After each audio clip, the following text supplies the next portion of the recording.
Welcome again sa Usapang Matino.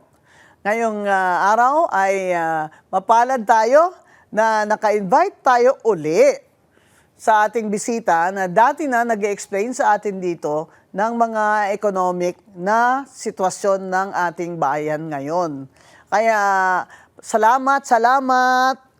At nandito uli sa Usapang Matino si Ma'am Cora Guidote. Welcome! Salamat po, Attorney Cora. G. Yeah. Alam niyo naman na gustong-gusto ko kayong kakwentuhan eh. Wala pong badagulan dito sa Usapang Matino. Pero ang topic ko natin ngayon ay ang economic situation ng ating bansa. Kasi po, puro na lang impeachment at kung ano-ano ang mga pinag-uusapan. Pero ang dapat itukoy natin ay ang ekonomiya. Dahil dito, ito ang scorecard ng BBM, di ba? Bawat presidente ay hinahatulan according sa scorecard niya sa economy ng bansa. Kaya, Cora, let's talk about itong analysis mo sa economic indicators, ano? Siguro start tayo sa inflation. Yan. Ano po ang current inflation rate ngayon and what does it mean? Ano po ibig sabihin yan? Actually, kalalabas lang ng inflation number for April, no, which is 7.2. That's higher than yung March. March was 4.1. Nung February, 2.2. So you can see yung trend, paakyat talaga, no? Oo. At tingin ko, aakyat pa yan. So anong ibig sabihin nito? So lahat ng presyo ng bilihin, actually pag tinignan mo pati yung breakdown ng mga commodities, lahat sila tumaas. Except yung education service, pero tingin ko hahabol din yan eventually. No? Natataas din. Tataas din yan. So, and then, connect natin dun sa lumabas pa lang ngayon na unemployment numbers, no? Kasi, makikita mo na ang walang trabahong Pilipino ay 2.6 million. Ngayon, yung underemployment, yun yung tumaas. Kasi yung unemployment medyo lumiit ng konti, Oo. pero mataas pa rin yan kasi 5% eh. Wow. Pero explain mo nga sa amin, Ma'am Cora, ano yung underemployment? Oo. Yung underemployment, yan yung mga nasa labor force na nakahanap ng trabaho pero part-time o kaya less than 8 Mababa. hours yung kanilang ano. Kaya hindi yung full potential nila. Tsaka Oo. yung kung ano yung or mababa pinag-aralan sa nila. kanilang pinag-aralan. Correct. Yan. Oo. Kunyari, ay criminology graduate, tapos ngayon ay security nagtatrabaho sa security Oo, guard. yung mga O ganun. kaya private na bodyguard. Yan po ang underemployment. Kasi ngayon po, sa kahirapan, ay kahit ano na lang pong trabaho, basta may mapasukan lang. At meron po silang support sa kanilang mga pamilya. So yan, 6.3 million ang underemployed ngayon. Wow, ang dami. Galing yan sa 6.1 million. So, i-add mo yung 6.3 sa 2.6 million, no? So, that's about 8.9 million. 8.9 million. Yung talagang ang, medyo yung, mahihirapan talaga dahil pataas talaga ang presyo ng mga bilihin. yes, di ba? and akala ko ba, Cora, sinabi ni BBM na magpa-price control siya? Wala siyang magagawa kasi hindi naman siya handa eh. 'Di ba? Unang-una yung hindi sila makapagbigay ng subsidiya dahil nga Deficit. may hinahabol pala silang revenue target. No. Kasi nasa GAA pala na pag hindi nila naabot yung revenue target, hindi marirelease yung unprogrammed Correct. funds. Na sinasabi natin, dapat zero unprogrammed funds na. Oo. Kasi gagatasan tayo ng gagatasan ng gobyerno natin sa kakatax nyo, lalo na yung 12% VAT na yan, na ang mahirap ay talagang lalong nahihirapan dahil sa 12% VAT na yan, na ayaw naman ngayon ng BBM administration isuspend mo ng pagkolekta habang tayo ay may fuel crisis o kaya isuspend mo na ang collection ng excise tax. So, anong ibig sabihin nito sa buhay ng pangkaraniwang Pilipino? Ayun nga, hindi nila maibaba yung tax at saka hindi sila makapagbigay ng subsidiya. So, yung maski gusto nila magbigay ng ganyan, hindi nila kaya. So Kasi may- nga, oo. yung unprogrammed dyan nanggagaling, kagaya ngayon, impeachment ang priority nila, di ba? At maraming haka-haka na pag bumoto ka sa impeachment, meron kang Incentive. Oo, may incentive ka. So, maaring galing yun sa unprogrammed funds. Di ba? Oh, yeah. So, yun yung mga spekulasyon ngayon eh. Kaya hindi nila maibaba yung tax. Oo. So, kawawa talaga yung masang Pilipino kasi hindi nila maibsan yung effect ng oil crisis ngayon. So, maliban dyan, hindi ba may 2 trillion na dapat bayaran every year ang gobyerno para sa mga inutang? Oh, Kaya siguro rin ayaw talaga nilang ibaba ang tax. kaya that's another one, no? Kasi tumaas din talaga yung debt service ratio ng Pilipinas. Magkano total debt ngayon, di ba? 19? 18 nung isang taon. Oo, So kung ang deficit 18 mo 18 trillion. trillion. So kung ang deficit mo this year is 2 trillion, so magiging 20 trillion this year, 'di ba? Oh, okay. So, Tsaka, syempre, statutory yan. Kailangan ng obligasyon na pagbabayad ng utang ay uunahin ng gobyerno. Yan ang sinasabi ng tinatawag na statutory obligations ng gobyerno. Ang sinasabi ni Dr. Winnie Munsod, and I agree, na dapat wala na, zero na yung unprogrammed funds na yan. Yan pala yung inahabol nila. Na may quota pala sila para magamit nila yung unprogrammed funds, may quota silang kukolektahin sa ating Kaya taxpayers. hindi nila ma-give up yung mga VAT at saka yung mga excise tax. Para may unprogrammed funds, and do not forget, mga kababayan, dyan nanggaling yung parte ng ghost flood control projects. Yes. Dyan kinuha ng BBM administration ang pondo sa ghost flood control projects doon sa mga unprogrammed funds. Kasi ginawa yung parang, kung sa English pa, kitty, di ba? Parang bulsa-bulsa niya yan na parang hindi kasi nakalinya dyan kung nakalagay kung ano talaga yung mga projects na yan. Basta lump sum lang siya, unprogrammed funds. Pero ngayon, malaki ang allocation sa mga farm-to-market roads. Correct. That's the new flood control. Yun, The bagong new flood control is farm-to-market roads. Di ba sabi ni Senator Amy, parang hinimay-himay nila ang program ngayon para mas mahirap matrace. Mahirap na nakawin? Oo, Mas mahirap. mahirap matrace. Mas mahirap matrace, mas madali nakawin. Ang hirap kasi, ang oposisyon sa Senado ay kukonti lang. Kaya ang hirap din na lumaban dito sa usapin ng budget Kaya dahil ang minority ay ibiro mo nagsasalita pa si Congressman Leandro Libiste, pinutulan. Pinutulan, oo. Pinutulan ng microphone at stricken from the records ang kanyang mga salita, di ba?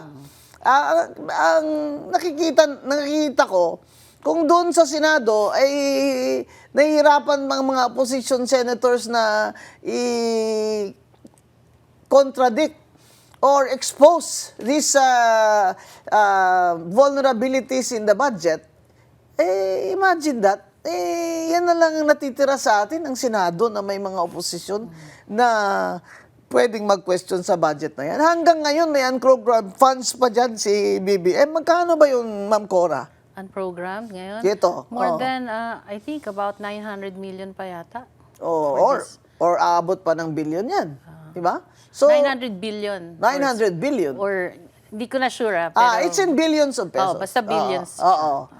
Mga kaibigan at kababayan, kaya po tayo talaga kukolektahin talaga yung squeeze blood out of stone, kung sa English pa.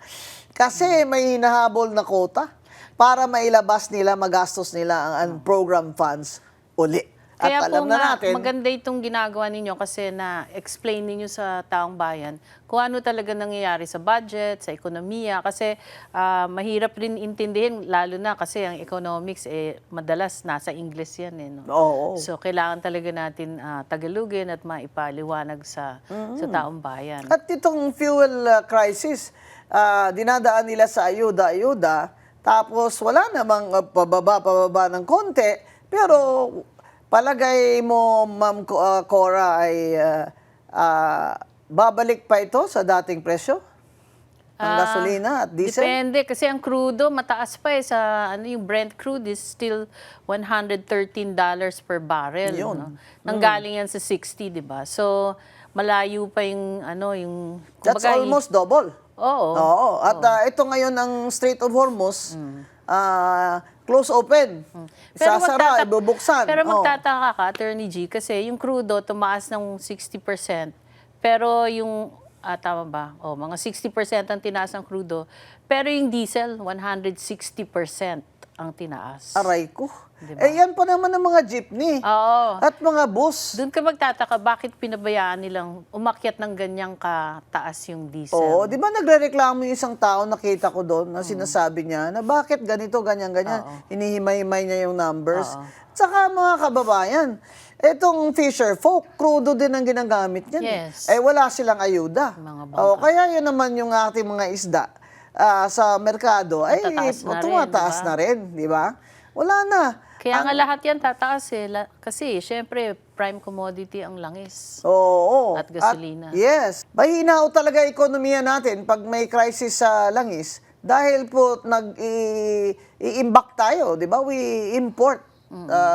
How many percent of our I think ang fuel na ini-import natin? 100% ang crudo kasi wala naman tayong crude oil production. Tama. Meron tayong natural gas. Pero I think pati yun lumiliit na di ba? So this December pa yata yung bagong project na magbibigay ng natural gas sa atin. Which can also be delayed.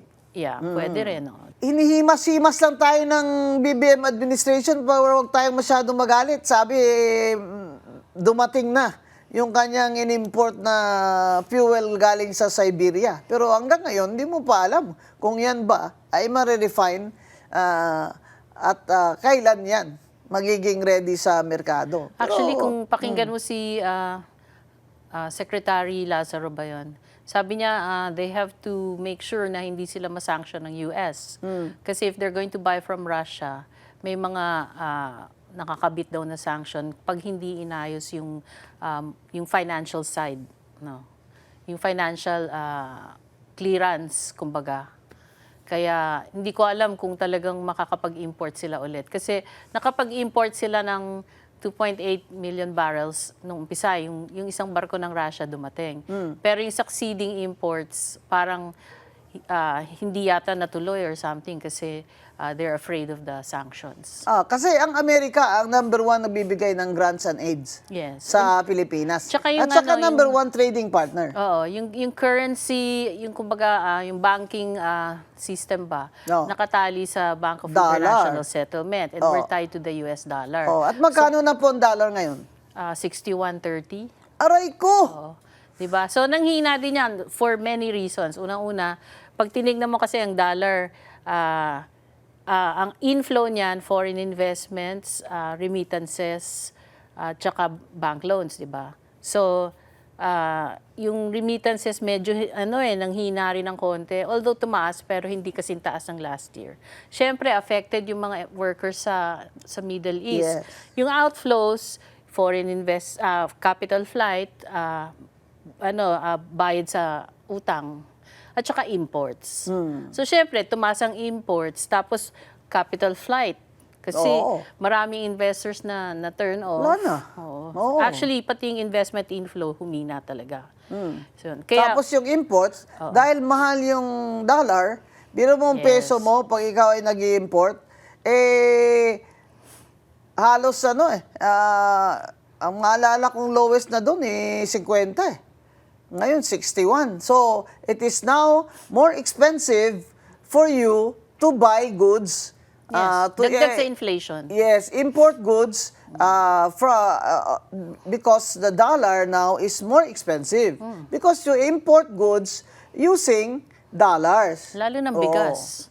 Bumibili ka ng dollars na bigas sa Vietnam.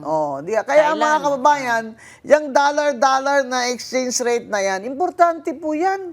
Kasi biro mo naman pati bigas natin ay inaangkat pa natin sa Vietnam.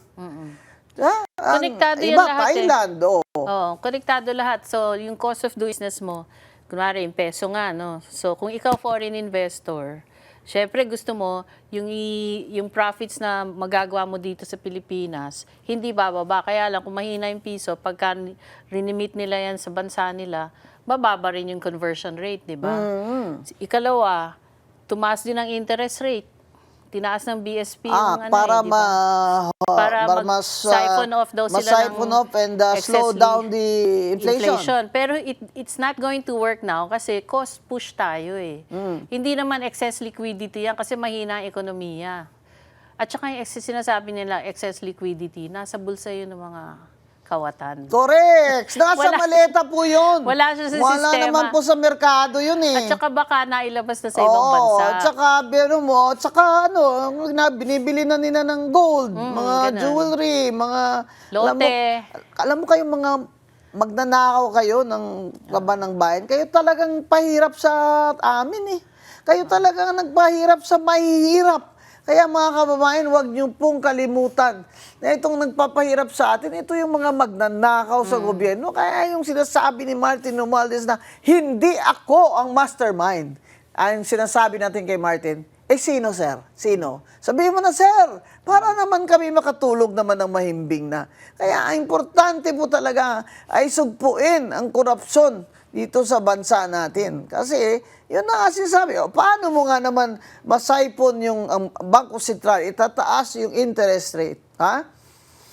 Para yung mga pera na Nasa sirkulasyon. sa sirkulasyon o yung mga pera mo dyan na hindi mo naman ininegosyo, ipasok mo na lang sa bangko, kaya ang interest rate mataas, Tinataas, di ba? Ang sinasabi ni Ma'am Cora Guidote, marami naman dyan sa pera na nagkakalat dyan, hindi naman yan papasok sa bangko dahil nakaw yan di ba?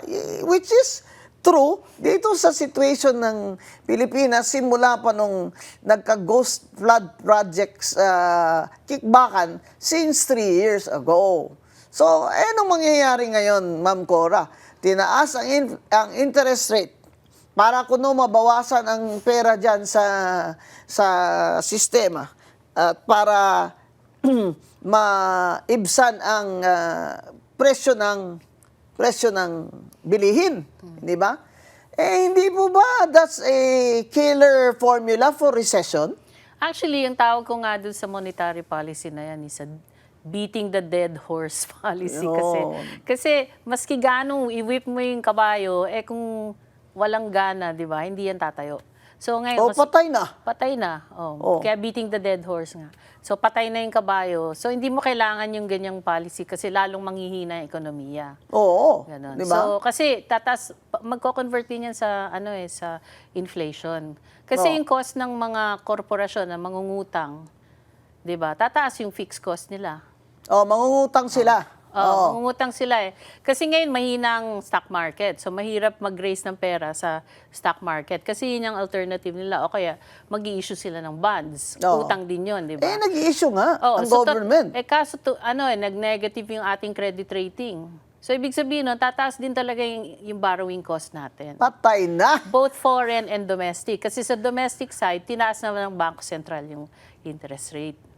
Diba? Patay na. So yung tatlong yan, peso, yung interest rates, at saka yung inflation, it's a very strong disincentive for any investor to come to the Philippines. Wala na nga ang balita ko, Cora. Pati daw mga Pilipino na maraming pera, doon na nag-i-invest sa Vietnam o sa China. Kasi wala rin Pag dito ka, mataas ang cost of production mo Lalo na yung kuryente, di ba? Grabe isa yung tayo meral. sa pinakamataas na cost ng electricity. At bakit? Ma'am Cora, explain kasi natin. nga crudo, nag-i-import tayo ng crudo. So, and mostly mga oil-fired power plants ang At meron dyan tayo. sa Meralco bill natin, meron pang VAT. Biro mo yan, babayaran mo pa yung, ang tawag dun sa mga assessment na nung una pa, systems loss. Bakit pa ba tinacharge nyo sa amin yan ng systems loss? Meralco, sumagot nga kayo dyan. Bakit naman tinacharge nyo pa sa mga tao, sa consumer yung systems loss nyo? At ito namang gobyerno natin, ay mayroon pa tayong binabayarang 12% VAT? Abay, papatayin nyo talaga. Papatayin nyo na talaga mahirap. Papatayin nyo na talaga. Kasi wala na nga makain na tama. So, babagsak ang nutrition ng mga Pilipino. Hindi pa mamumuhay ng disente.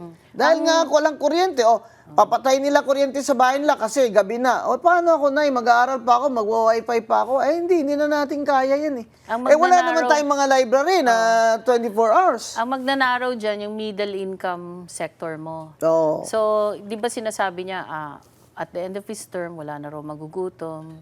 Kasi patay na lahat eh. So, baligtad ang nangyayari. So, actually lahat, pinabantayan ko yung mga pronouncements ni Presidente. Lahat walang nangyayari. At makikita mo sa economic numbers. Oo. Ganun. Kasi sa kanya, lip service.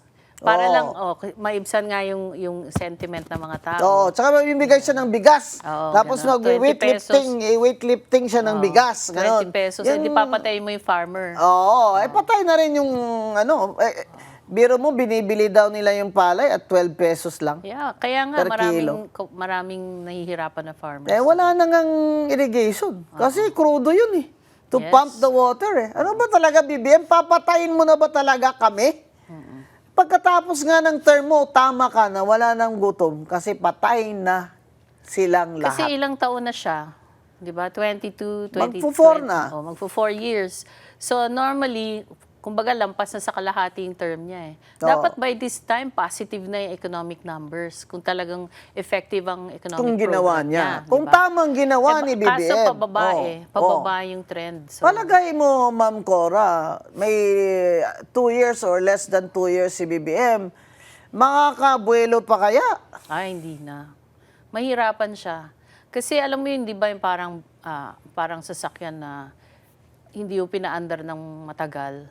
Nai-stuck lahat ng Mga parts. yung mga parts. O kaya ay Itutulak mo muna ng malakas. bago mag-start. Patay na yung baterya eh. Oo. Di ba yung sabi ni So, ganun. Dr. Winnie Monsod na when she was asked, sabi niya, no, I'm not optimistic na kaya ni BBM There's no way. ma-improve ang economy kasi because of the people around him. Kaya balita ko, magbabalasa daw siya. Balita ko, mag-appoint siya ng mga it will ibang not, sekretary. Palagay mo. It doesn't matter kasi nga, I'll go back to the economic discussion. No? So, ang pillars for growth mo, consumer spending, government spending, investments, at saka trade. Okay. Trade, wala tayong asahan dyan kasi nga net importer tayo. Investments, bagsak. How do you bring back investments? Tiwala. Walang tiwala kasi hanggang ngayon walang accountable eh. Yun. Diba? So, government spending, kailangan nila mag-curtail ngayon kasi nahuli na yung ghost projects eh, di ba? Oo. So, kaya bumaba na rin yung government spending. Pagbaba ng government spending sa construction, marami namang nawala ng trabaho. Oo, yan. Gutom na naman. Kaya household spending mo, mahina rin. Kasi kung nawalan ng trabaho, tumataas ang unemployment. Tapos underemployment, tumaas din. Ganyan. Tapos yung remittances mo, medyo mahina din. Although, yung medyo may ginagastos, bawi ng konti kasi yeah. mahina ang piso, pero mataas ang inflation. So, yun. Kaya yung household spending, yung paggagastos ng mga household ay Less din. humina. Oo. So, kung mahina ang merkado, yung mga korporasyon, manghihina din yan kasi anong ibibenta nila kung walang bibili. So, kabit-kabit lahat yan, di ba? Kaya ang investments, medyo mahina rin. Kasi nga, kung walang bibili, ba't sila mag-invest dito? Tama. Bakit nga naman dito nila So, balik ka na naman gagawa ng paktorya dito, wala namang bibili. babalik ka na naman sa investments. The only saving grace, kung talagang gagawin niya, is infrastructure. Oo. Because infrastructure is massive spending at saka it will provide jobs. Oo, correct. Pero nasaan ang infrastructure projects niya? Wala, kasi hininto nga. Diba? Kasi So, hininto dahil nagkagulo-gulo, na-booking sila sa ghost projects saka substandard projects. So, ang solusyon nila is huwag ilabas yung pera. Yan. So ngayon, wala talagang impetus for growth. Wala akong makitang magtutulak para umandar yung sasakyan na yun. So yung next 2 years niya, walang mangyayari dyan. Saka na-notice ko, Ma'am Cora, wala sa gobyerno natin ang nagsasalita Wala. na nag-i-explain sa atin na ito yung plano ni BBM administration. Ganyan. Kahit na itong pag-increase ng interest rate, wala nga nagsabi na mag-i-increase ng interest rate para ito ay to curb inflation, ganyan. Actually, in-explain naman ng BSP, kaya lang English. Oh, yun ang problema. Pabuti pa, imbitahin natin sila dito sa Usapang Matino. Hindi na po maintindihan ng tao yun. Ang maintindihan lang po ng tao ay yung gutom sa kanilang tiyan at sa kanilang mga anak. Kaya nga kailangan magbigay siya ng trabaho. Alam mo nung time ni President Clinton, nag-focus siya talaga sa economy. Oo. Kasi sa bumagsak Amerika, yung deficit spending, nagka-surplus sila, tapos he provided jobs, umagsak ang unemployment. kasi sa Amerika, ang focus talaga ng mga administration is the economy. Sila yung nagpasikat ng yung campaign manager ni Clinton, nagpasikat nung phrase na It's the economy, stupid. Maraming salamat, Ma'am Cora Guidote. At ipagpatuloy po natin ang Usapang Matino from time to time with our expert here, Cora Guidote. And tatagalugin talaga natin, Cora, para maintindihan po ng mga tao. Opo. Kaya abangan niyo po kami bawat Miyerkules dito sa Net25 sa Usapang Matino. Maraming salamat po. Attorney Rowena Guanzon po, ang inyong lingkod.